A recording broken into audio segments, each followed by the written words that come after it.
পুরো দুনিয়া জুড়ে মুসলিম দেশগুলোতে সৌদি শেখদের অর্থায়নে শত সহস্র মসজিদ নির্মাণ হয়েছে। এমনও অনেক শেখ আছেন নিজের পকেটের টাকা খালি করে মসজিদ নির্মাণ করে থাকেন। আমাদের দেশ বাংলাদেশে খোঁজ নিলে দেখা যায় শত সহস্র মসজিদ নির্মাণ করে দিয়েছেন এই সৌদি শেখরা। বিশেষ করে বাংলাদেশি প্রবাসী বিশ্বস্ত লোকদের মাধ্যমেই সৌদি শেখরা মসজিদ নির্মাণ করিয়ে থাকেন।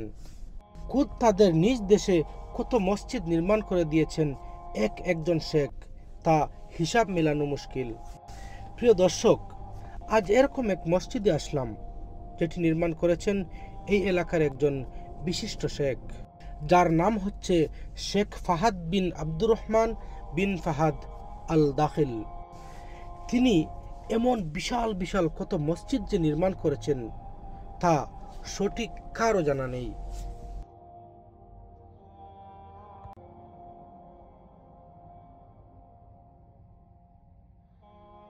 আসসালামু আলাইকুম, আই এম দেলোয়ার হোসেন, আর আমি এখন রয়েছি আল দাখিল মসজিদ। প্রিয় দর্শক, এই মসজিদটি হচ্ছে রিয়াদের শাহাদা এলাকায় একটি মসজিদ, যার ফুল নাম হচ্ছে জামা শেখ ফাহাদ বিন আব্দুর রহমান বিন ফাহাদ আল দাখিল মসজিদ। এই মসজিদটি নির্মিত হয়েছে 1425 আরবিক সনে, যা ইংরেজিতে শুরু হয়েছিল 2001 সনে।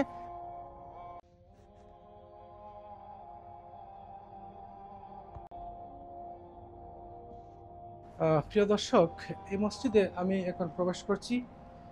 এরকম মেজর গেট রয়েছে 3টি। আমি আপনাদেরকে মসজিদের ভিতরটুকু একটু দেখানোর চেষ্টা করছি। আসসালামু আলাইকুম।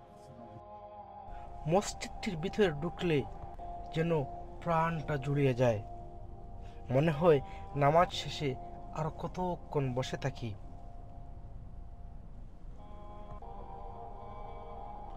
কোন শিল্পীর ছোঁয়ায় এত সুন্দর মসজিদ নির্মাণ হয়েছে তা আমাদের খুঁজে বের করা হয়নি।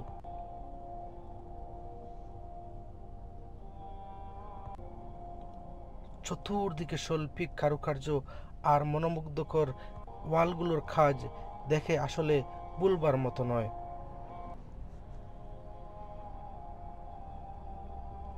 রাতের বেলা মসজিদটি কত সুন্দর সেটা আমাদের আজকে দেখা হলো না।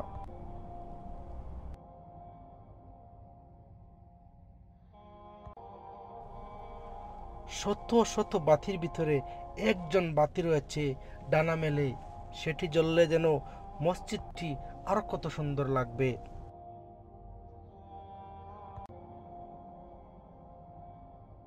প্রিয় দর্শক, আপনারা এই যে ভবনটি দেখতে পাচ্ছেন, এটি হচ্ছে এই মসজিদের অজুখানা। এরকম অজুখানা মূলত 3টি ভবন রয়েছে, যেগুলো শুধুমাত্র অজুখানা হিসাবে ব্যবহার করা হয়।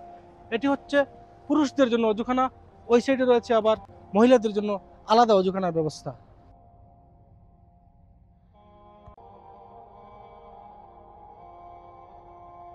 প্রিয় দর্শক, এই যে মেজর গেটটি আপনারা দেখতে পাচ্ছেন, এরকম মেজর গেট মূলত 3টি রয়েছে। এরকম প্রধান দরজা ডান দিকে রয়েছে একটি, আমাদের সামনে রয়েছে একটি, পিছন দিকে বিশেষ করে মহিলাদের জন্য আরো একটি প্রধান গেট রয়েছে। এরকম প্রিয় দর্শক, 160 ফুট বিশাল মিনার নিয়ে দাঁড়িয়ে আছে আল্লাহর ঘরটি।